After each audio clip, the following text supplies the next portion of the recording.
It was just a family portrait. Until experts were shocked to study the girl's necklace. Dr. Marcus Reed had examined thousands of 19th century photographs during his career at the Smithsonian's National Museum of African American History and Culture.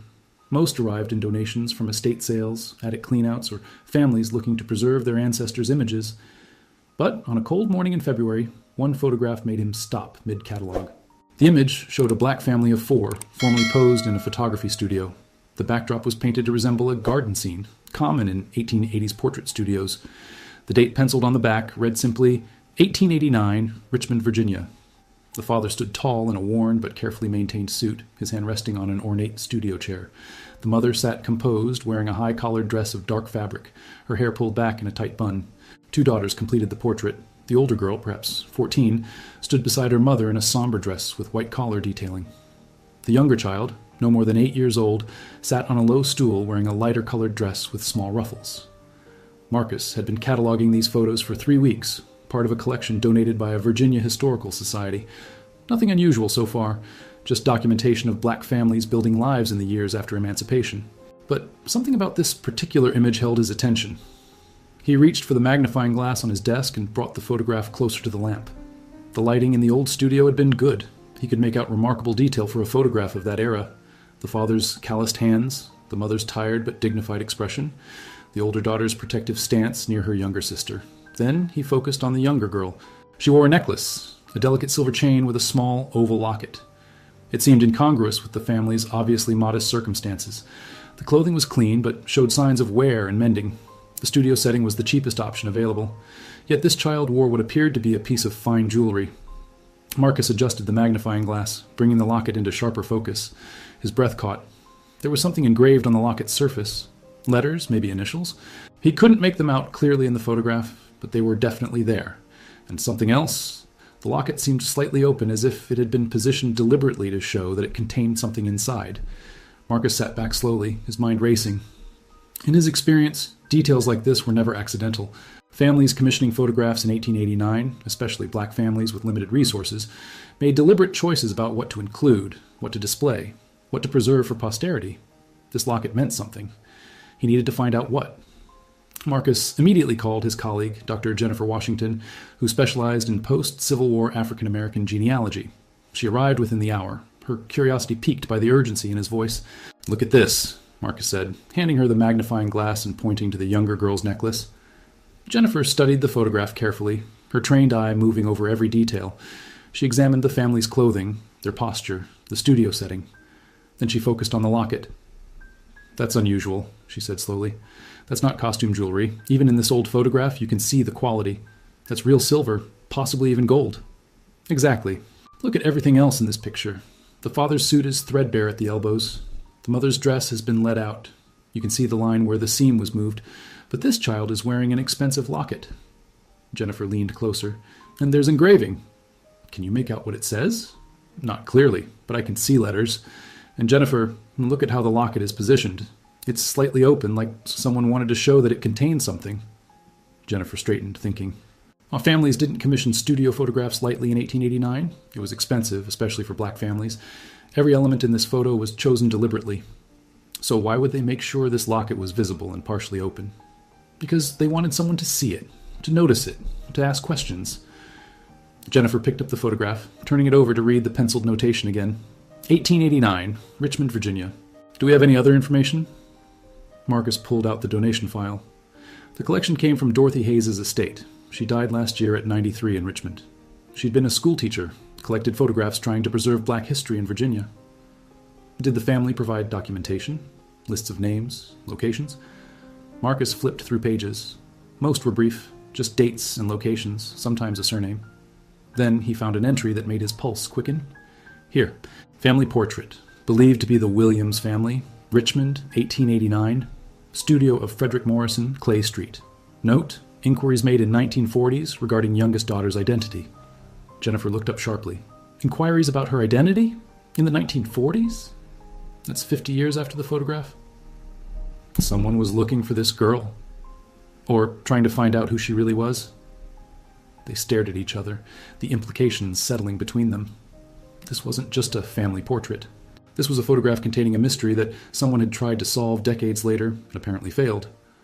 "We need to find the Williams family," Marcus said, "and we need to find out what's in that locket." Let's start with the 1890 census for Richmond. That census was destroyed in a fire. I know, but we have city directories, church records, property deeds. We'll find them. Finding the Williams family proved difficult. The surname was common in Richmond's black community, and records from the 1880s were incomplete. But Jennifer's expertise proved invaluable. She began with church records, knowing black families centered their communities around religious institutions. After 2 days searching digitized records from Richmond's black churches, she found something promising. "Marcus, look at this." She turned her laptop screen toward him. Mount Zion Baptist Church. Membership records from 1887. Samuel Williams, age 38, laborer. Wife, Grace Williams, age 34. Daughters, Ruth Williams, age 12. Sarah Williams, age 6. Marcus leaned forward. The ages match. If Ruth was 12 in 1887, she'd be 14 in 1889, the older girl. And Sarah would be 8, the younger girl with the locket. There's more. Jennifer scrolled down. In 1888, there's a note. Family inquiry regarding Sarah Williams' birth records. No documentation available. Child believed born approximately 1881. Exact date unknown. No birth records for the younger daughter. Unless she wasn't born to this family. The words hung between them. Jennifer continued reading. In 1889, the same year as our photograph, another note. Grace Williams reports Sarah's nightmares continue. Child speaks of the house with green shutters and asks for Mama Ruth. Grace seeks pastoral counsel regarding how to help child remember her true family. Marcus felt his skin prickle. Sarah was asking for someone named Ruth, but Ruth was the older sister's name. Or Ruth was someone else, her birth mother maybe. So Sarah Williams wasn't Samuel and Grace's biological daughter. Jennifer accessed Virginia State Archives. If Sarah was adopted, there might be legal guardianship documents. They searched for an hour, finding nothing. Then Marcus had another idea. The notation said inquiries were made in the 1940s about Sarah's identity. That's specific. 50 years later, Sarah would have been in her 60s. Maybe she was still alive, asking questions about her own past. Or maybe her children were. How do we find what happened to her? Death records, obituaries, cemetery registries? They divided the work. Marcus took death certificates from the 1930s through 1960s, while Jennifer searched newspaper obituaries. The sun was setting when Jennifer gasped. "Marcus, I found her." She turned her screen. It was a Richmond Times-Dispatch obituary, dated April 15, 1951. Sarah Williams. Peterson, 69, died peacefully Wednesday. Born in Virginia, exact date unknown, raised by Samuel and Grace Williams of Richmond. Married James Peterson in 1903, moved to Washington, D.C., worked as seamstress, raised 4 children. Mrs. Peterson spent many years searching for information about her early childhood and birth family, hoping to solve the mystery of her origins, survived by her children, who continue her quest. Marcus and Jennifer stared at the obituary. Sarah Williams Peterson had died in 1951, still searching for answers about her identity, and her children had continued that search. If her children were continuing the search in 1951, Jennifer said, some might still be alive. Sarah died at 69. If she had children in her 20s, they'd be in their 90s now. Marcus searched immediately. The obituary mentions 4 children but doesn't name them. Let me find James Peterson's death record. 20 minutes later, they had their answer. James Peterson died in 1958. His death certificate listed 4 children. Margaret Peterson Davis, born 1904, Ruth Peterson Cole, born 1907, Samuel Peterson, born 1910, Grace Peterson Brown, born 1914. They named their children after the Williams family, Jennifer noted. Marcus ran searches through public records and genealogy databases. Finally, he found something extraordinary. Ruth Peterson Cole, age 118, listed in the 2024 Super Agers Registry. She'd be 118, Jennifer said skeptically, but possible. And she's living in Silver Spring, Maryland, just outside D.C. Marcus picked up his phone, hands trembling. He called the care facility. After explaining his research, he was transferred to the family liaison, Carol Henderson. Yes, Mrs. Cole is one of our residents, Carol confirmed. Her mind is still sharp. She loves visitors, especially those interested in her stories. Could we visit? We're researching her mother's history, and we found a photograph that might be important. There was a pause. You should know Mrs. Cole has spent her entire adult life trying to solve her mother's mystery. She has boxes of documents, letters, research notes. She's never given up. We'd very much like to meet her. 2 days later, Marcus and Jennifer sat across from Ruth Peterson Cole. At 118, she was tiny and frail, but her eyes were alert. Her great-granddaughter, Keisha Williams, sat beside her. Marcus laid the photograph on the table in a protective sleeve. Keisha held it up for Ruth to see. "That's her," Ruth whispered. "That's my mother. I've never seen this photograph before." "Mrs. Cole," Jennifer said gently, "we're trying to understand your mother's story. Records indicate she wasn't born to Samuel and Grace Williams, that she was taken in when young. Can you tell us what you know?" Ruth nodded slowly. "My mother had few memories of early childhood. She remembered a big house with green shutters. She remembered a woman she called Mama Ruth. She remembered being put on a train, and she remembered crying for her mama." "Do you know how she came to live with the Williams family?" "She was found in 1884, about 3 years old, wandering near Richmond train station. She wore a nice dress and a locket." Marcus and Jennifer exchanged glances. "The locket in the photograph," Marcus said. "Yes. My mother wore it her entire life, never took it off. She said it was the only thing from her real mother." "Mrs. Cole," Jennifer asked carefully, "do you still have the locket?" Ruth smiled faintly. Keisha reached into her bag and withdrew a velvet pouch, opening it to reveal a tarnished silver locket. "We've kept it all these years." Marcus picked up the locket with gloved hands. It was oval, about an inch long, with intricate engraving on the surface. He could now clearly see what had been barely visible in the photograph. Initials. R.M. "R.M., Jennifer read aloud. "Not Sarah Williams, not connected to the Williams family." "Open it," Ruth said quietly. "Inside is the secret my mother could never solve." Marcus carefully pried open the clasp.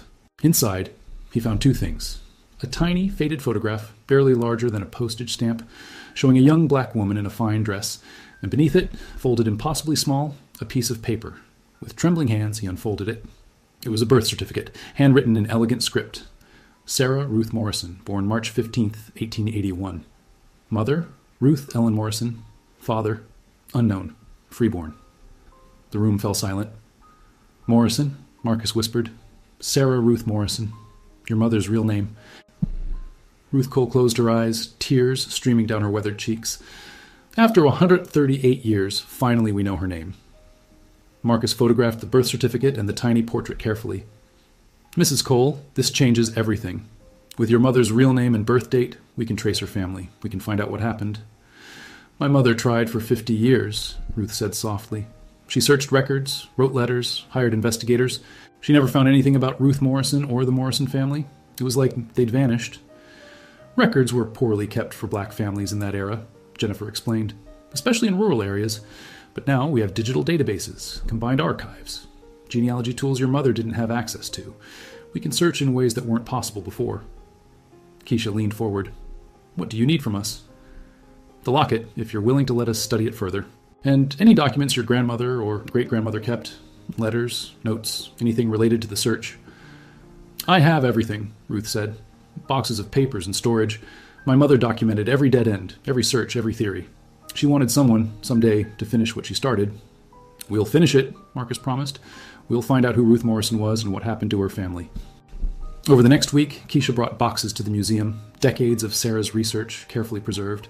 Birth announcements she'd collected from Virginia newspapers, census pages she'd copied by hand in libraries, letters to county clerks requesting records, maps marking locations she'd searched.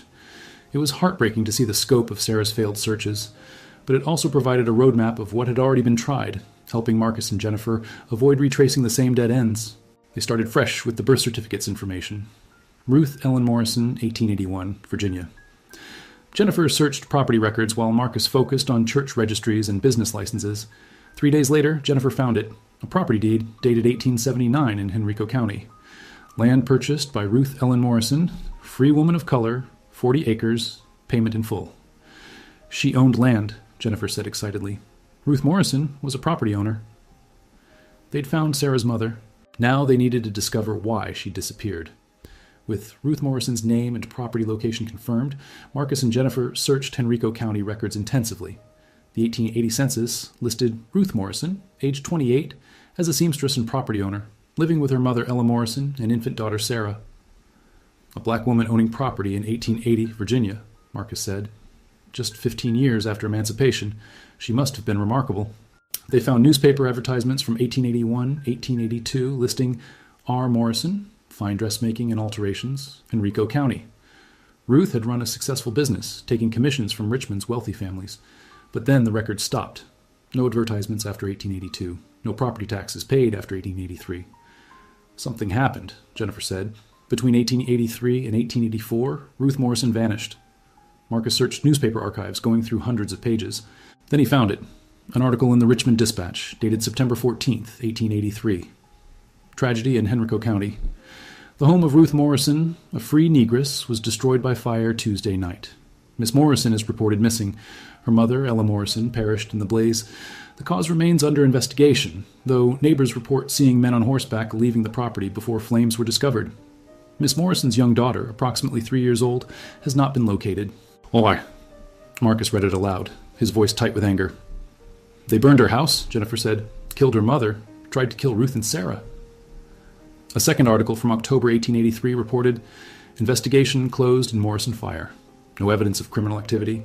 Ruth Morrison presumed deceased. Missing child presumed deceased. Morrison property claimed by county for unpaid taxes and will be auctioned. They covered it up, Marcus said bitterly. Jennifer pulled up land records. The property was auctioned in November 1883, purchased by Thomas Whitfield for $200, a fraction of its value. Whitfield was a local planter who'd owned slaves before the war. So Whitfield burned Ruth's house, killed her mother, then bought the property for almost nothing. And the investigation was closed without charges. They sat in heavy silence, understanding the pattern. Ruth Morrison had been successful and independent, a black woman who'd built something real. Someone had decided she was too prosperous, too confident. Someone had destroyed everything she'd built. But Ruth saved Sarah, Jennifer said. Somehow she got her daughter away, put her on a train with the locket containing her real name, the only proof of who she was. The question is, what happened to Ruth herself? They expanded their search beyond Virginia, theorizing Ruth might have fled. Jennifer checked church records in neighboring states, looking for any Ruth Morrison or Ruth M., seeking refuge. Finally, in First Baptist Church records in Washington, D.C., she found October 1883, provided sanctuary and medical care to Ruth M., freed woman from Virginia, suffered injuries to hands and arms. Woman reports violent attack on her property. Church provided temporary housing and employment assistance. She survived, Jennifer said. Ruth Morrison made it to Washington. They traced her through city directories. In 1885, Morrison, Ruth, laundress, 412 K Street, NW. In 1890, a marriage record. Ruth Morrison married Thomas Freeman, a railroad porter.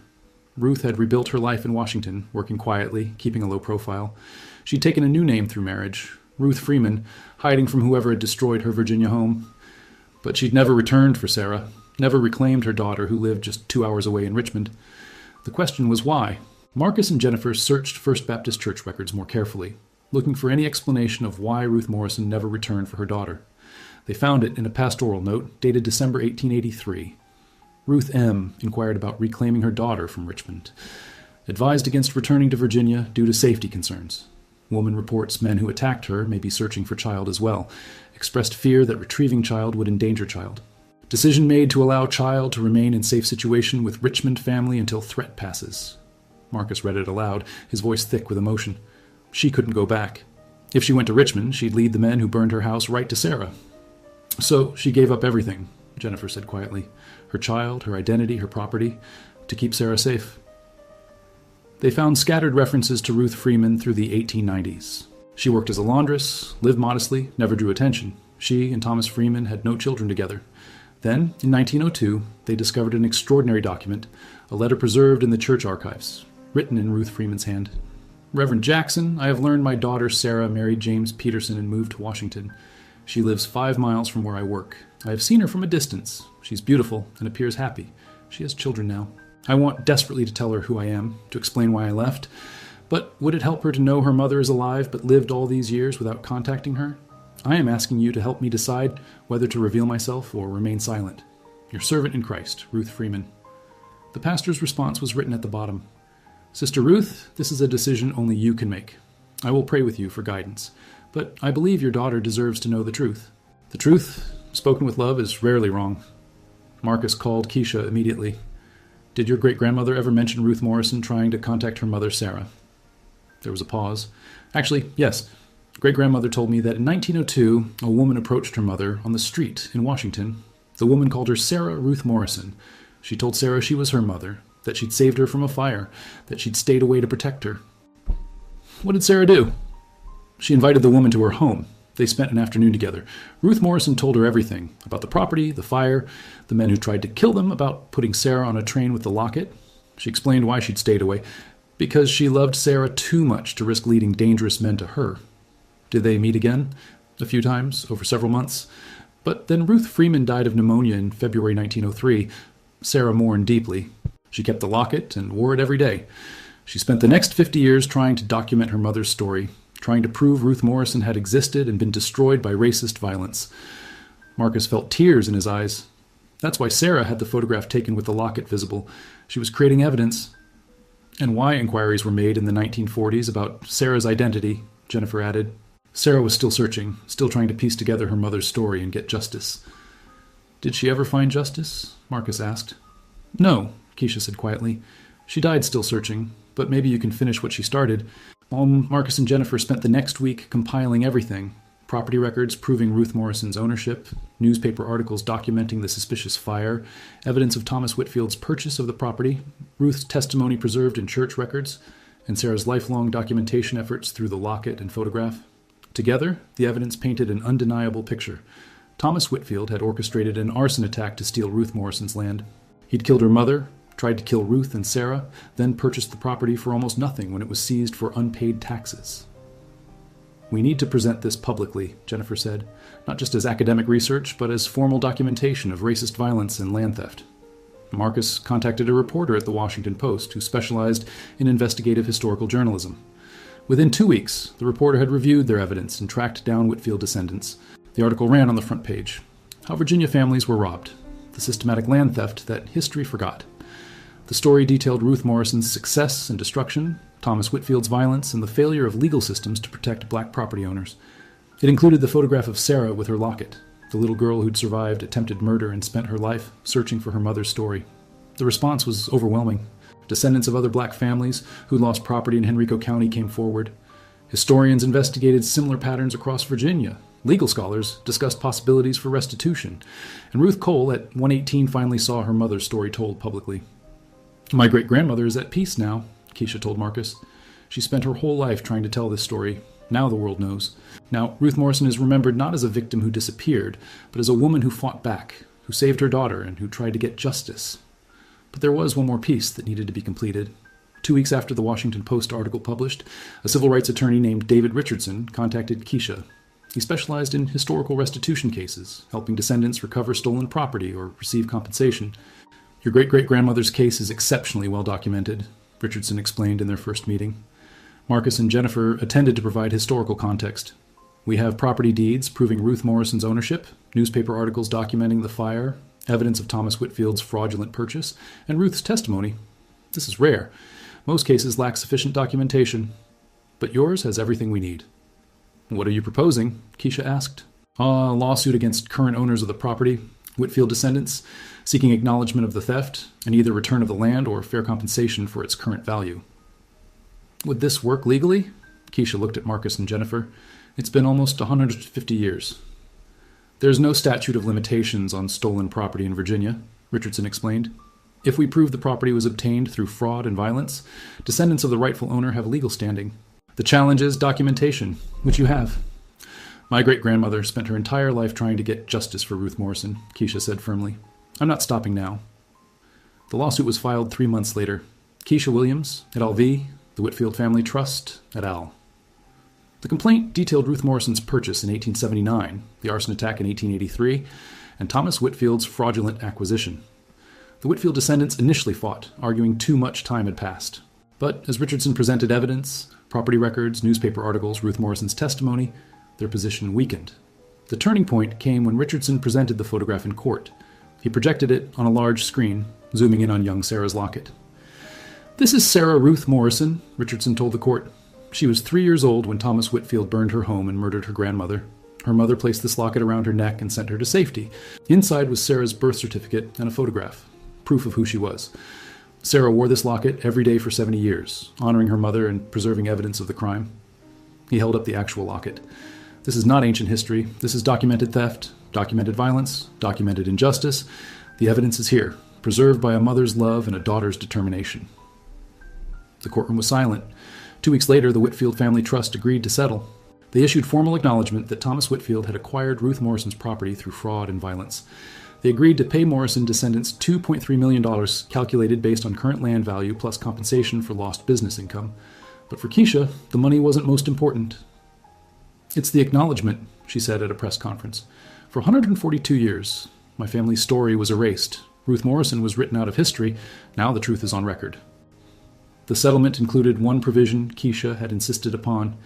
A historical marker would be erected where Ruth Morrison's home had stood, telling her story and acknowledging the violence she'd suffered. The marker was dedicated on a bright Saturday morning in June. Keisha was there along with dozens of Morrison family descendants who'd traveled from across the country. Ruth Cole, now 119 years old, attended in a wheelchair, accompanied by nurses and family. Marcus and Jennifer stood nearby as the marker was unveiled. It read, "On this site stood the home of Ruth Ellen Morrison, 1852-1903, a free black woman who purchased this property in 1879 and operated a successful seamstress business. On September 14, 1883, Ruth Morrison's home was burned in an arson attack orchestrated by Thomas Whitfield, who sought to steal her land. Ruth's mother, Ella Morrison, died in the fire.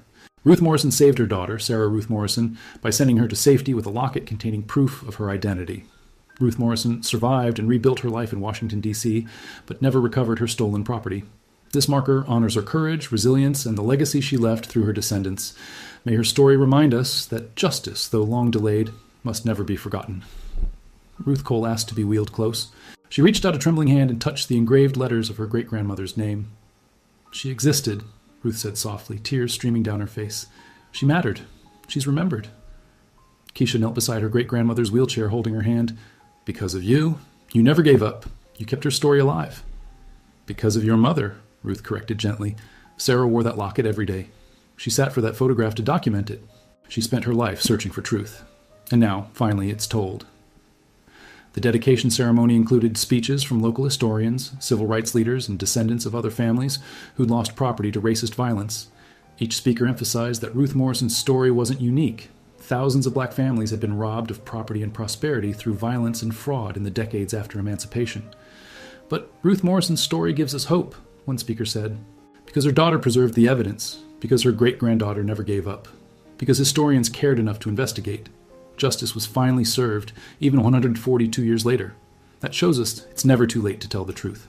After the ceremony, people gathered around the marker, taking photographs, reading the inscription, discussing what they'd learned. Children asked their parents questions about slavery, emancipation, and why someone would burn a person's home. Marcus watched families engage with the history, seeing understanding dawn in people's faces. This was why documentation mattered. This was why preserving evidence mattered. Without Sarah's locket, without the photograph, without Ruth Cole's determination, Ruth Morrison would have been completely erased from history. One more victim whose story was never told. But now her name was carved in stone. Now her story would be told to every person who passed this spot.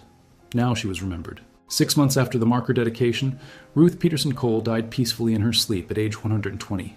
She'd lived long enough to see her great-great-grandmother's story told, to witness justice served, and to know Ruth Morrison's name would be preserved. Keisha called Marcus the morning Ruth died. "She was ready," Keisha said quietly. "She told me last week she'd finally finished what her mother started. She said she could rest now." "She was remarkable," Marcus said. "Living 120 years, never giving up. I'm honored to have known her. She wanted you to have something, the locket. She said you gave Ruth Morrison her voice back, and she wanted you to keep it safe at the museum for future generations." Ruth's funeral was held at First Baptist Church in Washington, D.C., the same church where Ruth Morrison had found sanctuary in 1883. The service celebrated Ruth Cole's extraordinary life, but also honored 4 generations of women who'd fought to preserve their family's truth. After the funeral, Marcus and Jennifer returned to the museum for one final task: installing the locket in a permanent display. The museum had created a special case in the main hall where the most significant artifacts were kept. The locket would rest there alongside other objects that told essential truths about Black American history. Marcus opened the velvet pouch and carefully lifted out the locket. In the museum's lighting, the silver gleamed despite its age. He could see the engraving clearly. R.M., Ruth Morrison's initials, carefully marked so her daughter would always know whose love had saved her. He opened the locket one last time before it would be sealed in the case. Inside, the tiny photograph of Ruth Morrison gazed back, a young woman with clear eyes and dignified expression. Beneath it, the birth certificate: Sarah Ruth Morrison, born March 15, 1881, freeborn. Marcus placed the locket in its display case, positioning it so the photograph and certificate would be visible. Beside it, the museum placed the 1889 photograph of the Williams family, with young Sarah wearing the locket. The display text read, "This locket belonged to Ruth Ellen Morrison, 1852-1903, who purchased property in Virginia in 1879. When her home was burned in 1883, Ruth saved her daughter Sarah by placing this locket around her neck. The locket contained Sarah's birth certificate and Ruth's photograph, proof of Sarah's identity. Sarah wore this locket daily for 70 years, honoring her mother and preserving evidence. Through 4 generations, Ruth Morrison, Sarah Williams Peterson, Ruth Peterson Cole, and Keisha Williams, this locket became a voice speaking truth across time." Marcus stepped back, looking at the completed display. A young black girl, maybe 10 years old, stood close to the case, studying the locket intently. Her mother read the display text aloud. "Why did she keep wearing it?" the girl asked. "If it made her sad?" "Because remembering was important," her mother said, "even when it hurt.